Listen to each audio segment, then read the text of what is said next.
Alright, so you ever get bored of some of the music that you have on your playlist? So you sit and you scroll for stuff?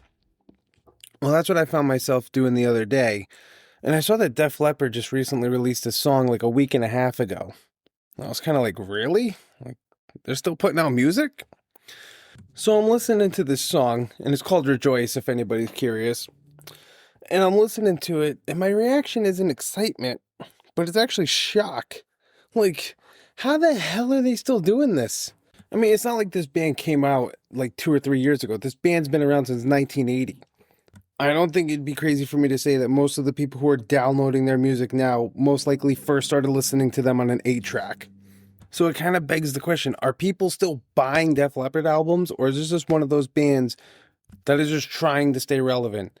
And no one should just try and stay relevant for the sake of being relevant. But here's the thing. It didn't sound desperate, and it didn't sound like nostalgia bait. It just sounded like Def Leppard, just kind of slightly updated. And that's what threw me. And trust me, if anybody my age is going to be talking about Def Leppard, it should be me. That was the first concert that I saw. I was like 13 years old. I will never forget seeing that old lady in a walker getting to her seat. That's how old the crowd around me was. But even though Joe Elliott can't seem to hit the highs he used to, instead of fighting it, he lives in harmonies now. And because Def Leppard was always about stacked vocals and melody, it still sounds full. It still sounds big, and it still sounds right, at least to my ears. And that's when it kind of clicked. They didn't stay relevant by staying the same. They stayed relevant by changing just enough. Because let's be real here.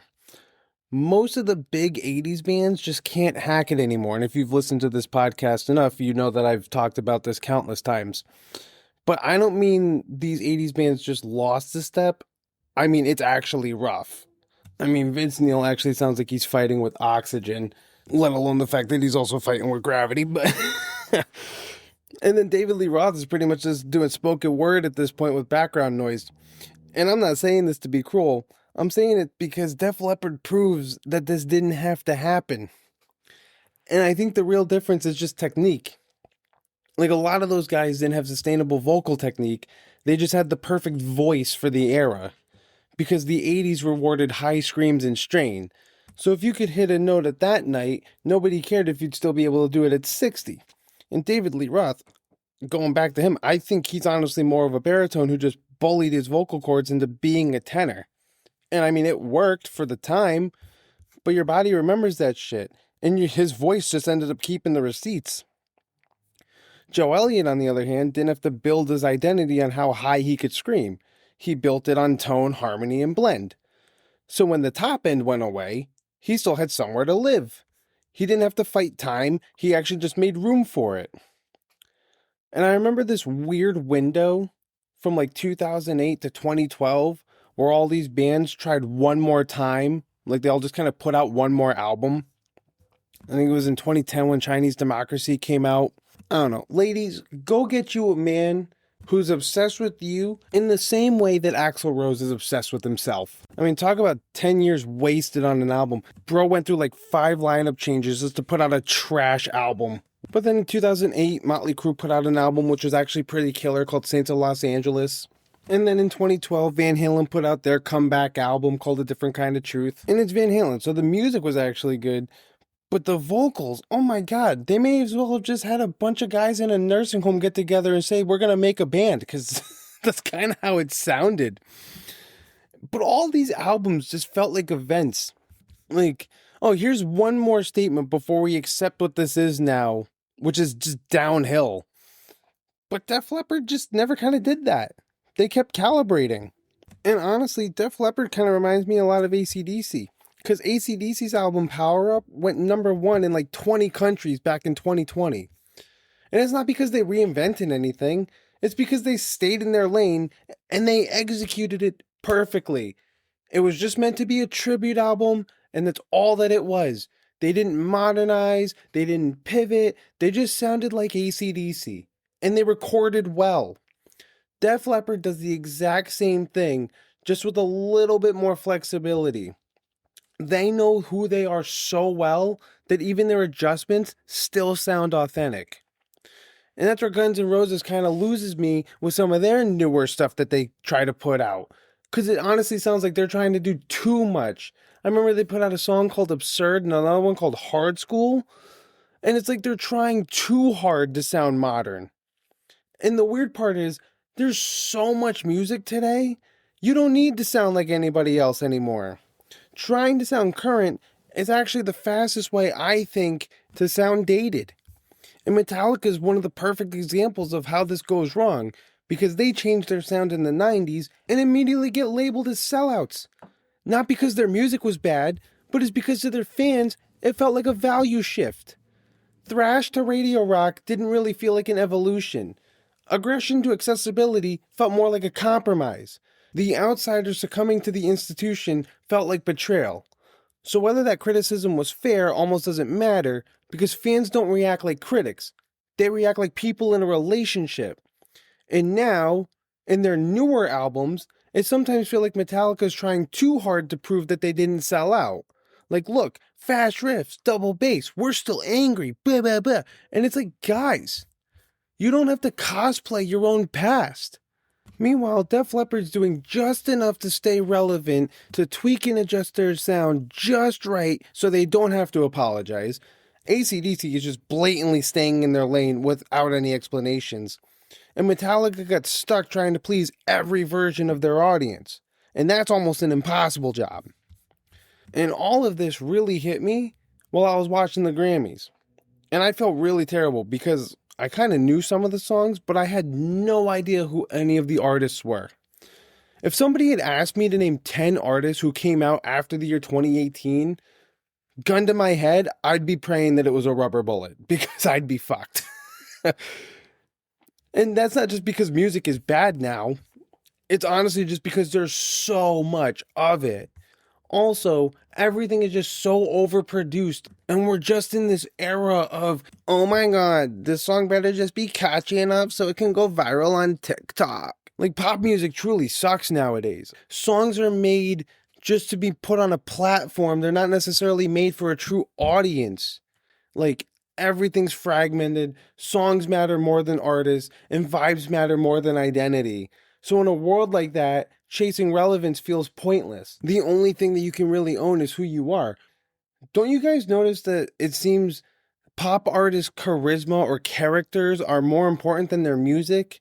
And I feel like they actually just use their character more to sell the music rather than letting the music stand on its own. I don't know, does that make any sense? Like, alright, here's an example, right? Like, Motley Crue might be shit nowadays, but back in the day, them throwing shit off of balconies isn't what sold their music. Their music is what actually sold their lifestyle. Now it just feels like the persona sells the music, the brand comes first, the aesthetic comes first, and then the song is almost just content that supports the character. Which probably explains why I can recognize a hook instantly, but I couldn't tell you who's the one actually doing the singing. So now while I'm watching the Grammys, already feeling like I need a court-appointed youth translator, a commercial comes on for this depression medication. And I'm watching it thinking, why do all these commercials always look the same? It's always some woman staring out at a window, or walking through a field, or touching grass because she needs to be grounded emotionally. And before anybody freaks out, I'm not saying that women don't struggle. I'm saying society labels women as needing help way faster than it does men, because why are men not the ones in these commercials? And this kind of goes along with what I was saying last week, because when women struggle, society's like, okay, we should treat this. We need to address it. Let's talk about it. But when men struggle, society's like, he'll be fine. Give him a gym membership, let him punch a bag, tell him to lock in, he'll be great. But let's talk about history, because let's rewind back to the 1940s, right? So men go off to war and women have to run the entire country. Factories, office, logistics, everything. And guess what? The economy didn't collapse. It actually outperformed. Then the war ends and society goes, all right, great job. Now all you women go sit in the house and make meatloaf. Imagine that. Women had a job, an identity, and a purpose. And then overnight, you're told, don't speak, don't complain, and be grateful. The fact that there's a list out there of how a 1950s housewife should show up for her husband is insane. Let's read them, shall we? Because I have the list over here. Greet him with a smile, a kiss, and a tidy appearance. Minimize noise from appliances and keep children quiet and presentable. Have his favorite meal ready and waiting with a fire lit in cooler months. Have a drink ready, take his shoes off, and make him comfortable in his chair. Let him talk about his day. Don't greet him with complaints. Actually, you know what? Fuck it. Can we bring some of these back? No, I'm kidding. But oh my God, I don't care who you are. Could you imagine telling your partner, hey, when I get home from work, I better have dinner on the table and you better be looking proper, see? These were clearly not written in 2026 because most people nowadays need 2 incomes in order to survive. Because I don't know about you guys, but we both coming home disheveled. Like, dinner is not always on the table right when both of us get home, and we're just doing our best here. But dude, if I was a 1950s housewife, I'd be popping Xannies too if my entire identity got deleted in a decade. Actually, not even in a decade. Like 5 years. Meanwhile, men come back from war absolutely wrecked, and we shove them right back into the workforce like, all right, buddy, back to accounting. No processing required. Women literally got medicated for being boxed in, and then they've never been able to get rid of that social stigma. And then men got ignored for being traumatized, and now we're surprised when things don't work out great. And it's really kind of hilarious that depression medication commercials almost exclusively target women, when statistically speaking, most serial killers are men. Not because women don't struggle, obviously they do. But maybe we should throw a couple dudes into those commercials, just like maybe a what if scenario, like if Dahmer got treated, I don't know. And that's when it all kind of hit me. Like, this same thing I've been talking about this whole episode. We don't adapt systems. We just mislabel people. And we do it with music because we call bands sellouts instead of admitting the landscape change. We do it with work because we call people lazy instead of admitting that old models don't work. Oh my God. Try talking to a Gen Xer or a boomer about the idea that remote work should be here to stay. Well, back in my day, if we were sick, well, back in your day, gas was 79 cents a gallon, Helen. If I got the sniffles, I shouldn't have to use a sick day. I should be able to just work from home. Sick days should be used if I physically cannot work.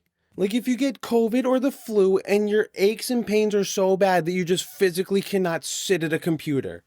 Oh, well, you don't have as good of team collaboration when you're not in the office.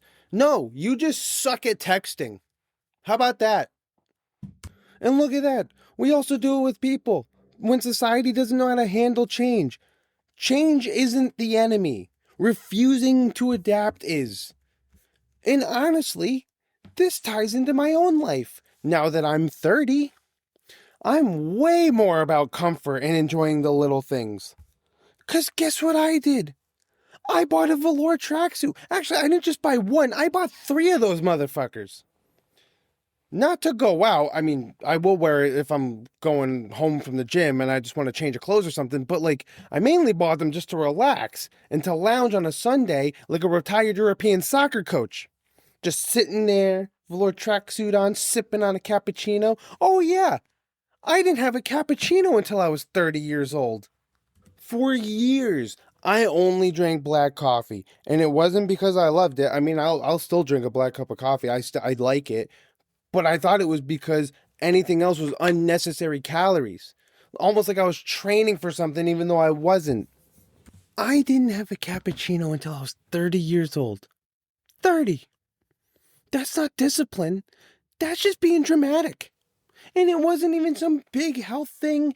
It was just this weird mental rule I made for myself. Like, no milk, no joy, you stay sharp. It took me to date somebody to finally go, huh, this is nice. And that kind of unlocked something for me. I realized that I don't need to live like I'm constantly preparing for a weigh-in. So yeah, I leaned into it. And then my dumbass also went out and I bought an espresso machine. Because honestly, why would I go to a coffee shop when my girlfriend used to be a barista? That's like asking why you go to a mechanic when your dad is the mechanic. And not for nothing. At one point, my girlfriend had blue hair before she came to her senses. So you already know that she knows how to make coffee that fucking slaps. And that's when it hit me. I didn't change who I am. I just stopped being rigid about the wrong things. Because discipline doesn't mean you have to suffer for no reason. Discipline is knowing what matters and being flexible anywhere else. And low-key, that's kind of the same thing with my relationship. I said I was a dog person. That was my identity. And now I'm buying a cat bandanas like I joined a cult. It took me 30 years to realize that not everything has to be so rigid, that you can have principles and still let go of what you thought things were going to be. People say life's a roller coaster. Why? Because it's exciting? It's not. Life is mundane about 77% of the time. Humans live in routines. The roller coaster part isn't the excitement. I think it's more about the ups and downs, the emotional, physical, economical sides of things that might not go your way. They swing up, they swing down. Life is never truly stagnant. The unexpected is always coming. Sometimes good, sometimes it's fucking brutal. I've talked about how bartending wore me out, and yeah, it did. But it also kind of gave me space. It gave me a little bit of humility, and it gave me clarity about what I don't want. Being laid off made me seriously consider moving to Nashville to bartend. Then I got a bartending job right as my unemployment ran out. And the most unexpected thing wasn't the job. It was that I met my girlfriend almost immediately. And that forced me to sit with an uncomfortable truth. That bartending wasn't for me in a lot of ways. But it was exactly where I needed to be in that moment. So I think for a long time, I thought staying disciplined meant staying rigid.